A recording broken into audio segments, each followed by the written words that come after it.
Tonight, we are here to commemorate and pay tribute to the armed forces who answered the call of the United Nations to come to the aid of a free nation in dire trouble.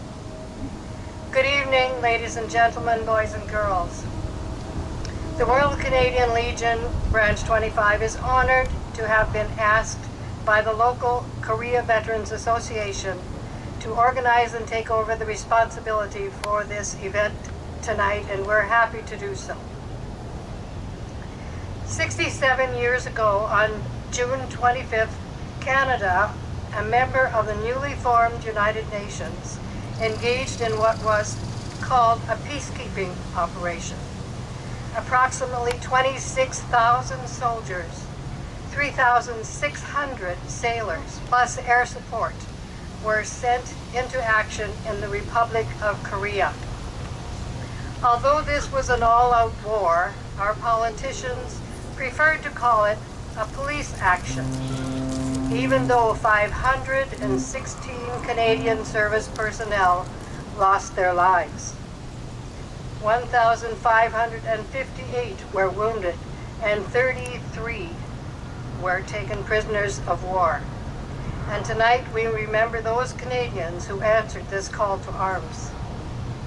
As Canadians, we often take for granted our current way of life, our freedom to participate in cultural and political events, and our right to live under a government of our choice.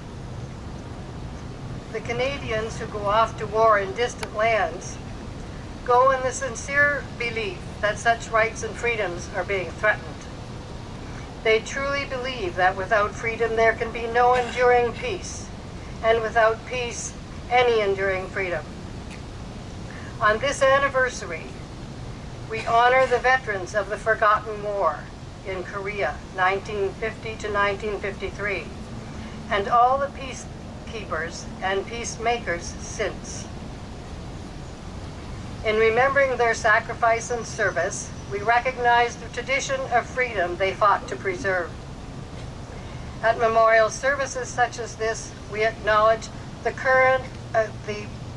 courage and gallantry of all those who serve their country. In remembering all who served, we recognize the many who willingly endured the hardships and the fear so that others could live in peace. Generations of Canadian veterans, through their courage, determination, and sacrifice, have helped ensure that we live in a free and peaceful country. We seek the same for others who need help to exist in peace. It is not enough for us just to remember. The spirit of those who died must live on.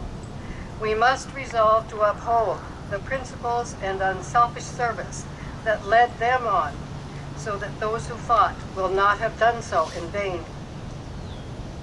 Through memorial services like this, we must show we remember and show that we accept the full sense of our responsibilities and duties to our sovereign and our country.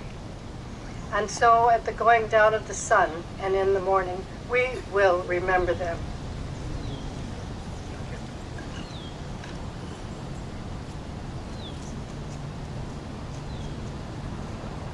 We will now have a prayer from our branch padre, Miss Helen Smith.